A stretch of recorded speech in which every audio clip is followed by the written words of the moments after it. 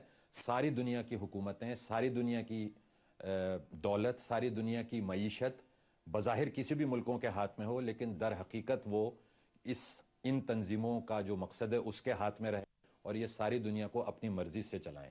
تو 200 یا 250 400 سال پرانی بات نہیں ہے، یہ ہر دور میں کسی نہ کسی شکل میں رہی. اور چونکہ ظاہر ہے یہ کام بہت اسپیشل پاورز کے بغیر اتنی جلدی ترقی کر نہیں سکتا، اس لیے انہوں نے ہر دور میں بلیک میجک اور اکلٹ کا سہارا لیا ہے. اہرام کے سب سے زیریں زینے پر رومن میں جو ہندسے لکھے ہیں انہیں انگریزی میں تبدیل کیا جائے تو 1776 بنتا ہے. 1776 میں ہی یہ ایلومیناٹی تنظیم دنیا کے منظر نامے پر ابھر کر سامنے آئی. مختلف مکاتب فکر کے ماہرین کہتے ہیں کہ ایلومیناٹی بنیادی طور پر ممالک کی صدارت، معیشت اور گورنمنٹ پر قبضہ کرتی ہے، اور دنیا کی کئی جغرافیائی تبدیلیوں کے پیچھے بھی اسی تنظیم کا ہاتھ ہے.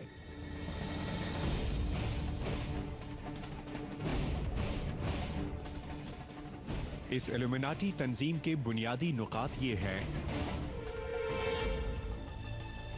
1. خاندانی نظام کو ختم کر کے ہر شخص کو انفرادی زندگی کی ترغیب دی جائے. 2.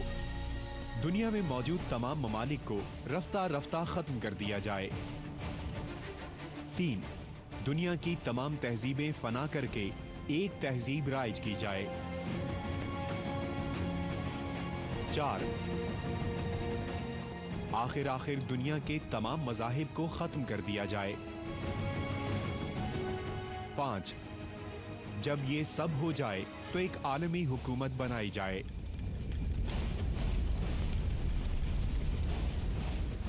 اگر ان تمام باتوں پر یقین کر لیا جائے تو کیا 1760 سے آج تک کی صورتحال میں کیا یہ سب نہیں ہو رہا؟ کیا پوری دنیا میں خاندانی نظام خود ختم ہو رہا ہے، یا اس کے پیچھے اس تنظیم کا ہاتھ ہے؟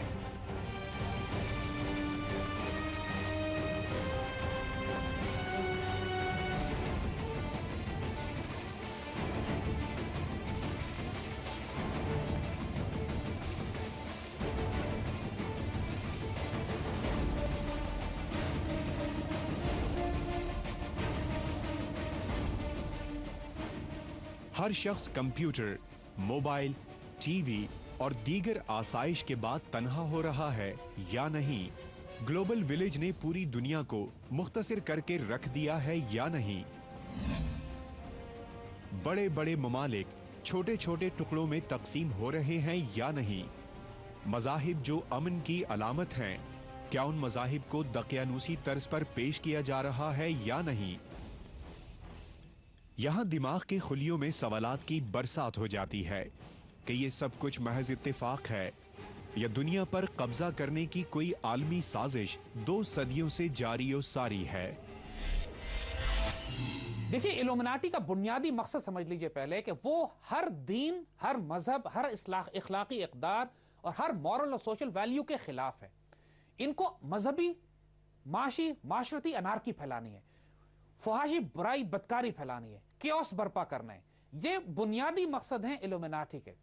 اور جب تک یہ ملکوں کو توڑ کر چھوٹا چھوٹا نہ کریں، گھروں کو توڑ کر تباہ برباد نہ کریں، جب تک معاشری اخلاق کو تباہ برباد نہ کریں، عورتوں کی بے حرمتی نہ کریں، مردوں کو آوارہ اور بے آبرو نہ کریں، جب تک کہ ان کو مردوں کی معیشت اس طرح تباہ نہ کریں. علامہ اقبال نے جب اس تہذیب کو, یہ پورا کھیل یہ جو تہذیب بنا رہی تھی, اقبال نے اس تہذیب کو اچھی طرح سمجھ کے یہ بات کہی تھی کہ میں تم کو یہ جو تہذیب جو مغرب نے, یہودیوں نے, الومناٹی نے جو تہذیب بنائی ہے, اس کا انجام یہ ہوگا کہ عورت کی گود میں اولاد نہیں ہوگی اور مرد کے پاس نوکری نہیں ہوگی, عورت تہی آغوش ہوگی اور مرد بیکار ہوں گے. یعنی یہ تہذیب بنیادی طور پر الومناٹی کا مقصد یہی ہے. مگر پوری دنیا میں یہ جو تہذیب قائم کر رہے ہیں, آج آپ دیکھ لیجئے مغربی معاشرے کا حال انہوں نے کیا کر دیا ہے. فیملی لائف تباہ ہو گئی ہے, سوشل لائف تباہ ہو چکی ہے. ان لوگوں کے پاس سوائے برائی, بدکاری, فحاشی کے اور کچھ بچا ہی نہیں ہے. بچے ماں باپ کی شکلیں نہیں دیکھتے, جوان ہونے سے پہلے بے آبرو ہو چکے ہوتے ہیں, جوان ہو کے ماں باپ کو گھر سے باہر نکال دیتے ہیں. پورے مغربی معاشرے کا یہ حال کر چکے ہیں اور یہی مسلمان معاشروں میں یہ کرنا چاہتے ہیں. میڈیا ان کا سب سے طاقتور ہتھیار ہے اور میڈیا کے ذریعے ڈس انفارمیشن, جھوٹ, پروپیگنڈا, لائز, فحاشی, برائی, بدکاری, فیملی اور سوشل اقدار کو تباہ کرنا ان کی بنیادی ان کی کوششیں ہیں. اور اگر آپ ماڈرن فلمیں بھی دیکھیں جس کے اندر یہ جادوگری کو, سحر کو, یعنی لارڈ آف دا رنگ ہو, چاہے اس کے بعد ہیری پوٹر ہو, وہ تمام فلمیں جو بچوں میں ہمارے انہوں نے سرایت کر دی ہیں, ان تمام, اور ایلینز کی اور جادو اور عجیب عجیب مخلوق کی اور ایسے ایسے آنے والے دور کی تباہیوں کی جو جدید دور میں فلمیں یہ نکال رہے ہیں, ان کسی فلم میں بھی اللہ, رسول, قرآن, دین, اخلاقی کردار, مورل ویلیوز کا کوئی ذکر نہیں ہوتا. ایک نسل تیار کی جا رہی ہے پوری دنیا میں کہ جس نسل کے پاس نہ اللہ ہے, نہ رسول, نہ قرآن, نہ کتاب, نہ مورل ویلیوز. یہ سب اپنے میڈیا کے ذریعے کر رہے ہیں. ہالی ووڈ ان کا سب سے بڑا ہتھیار ہے. پوری دنیا کا میڈیا, پوری دنیا کے میڈیا کو بڑے بڑے یہودی اور فری میسونک اور الومناٹی کے خاندان کنٹرول کرتے ہیں اور اسی کے ذریعے انفارمیشن مینجمنٹ بھی ہے, پوری قوموں کی ری پروگرامنگ بھی ہے, نئی نسل کو تباہ برباد کرنا بھی ہے. یہی ان کے ایجنڈا میں شامل ہے. اور آج کے دور میں دجال کا سب سے بڑا ہتھیار یہی ان کا سیٹلائٹ کمیونیکیشن, میڈیا, ٹیلی کام, انٹرنیٹ, اور یہ تمام وہ سہولتیں ہیں, یہ تمام وہ نظام ہیں جس کے ذریعے انہوں نے اپنا جالا بن کے پوری دنیا کو اپنی کڑی گرفت میں لیا ہوا ہے. یہی ہے وہ دجال کی وہ آنکھ جس کے ذریعے وہ پوری دنیا کو دیکھتے رہنے کے خواب کو پورا کرنے کی کوشش کر رہے ہیں.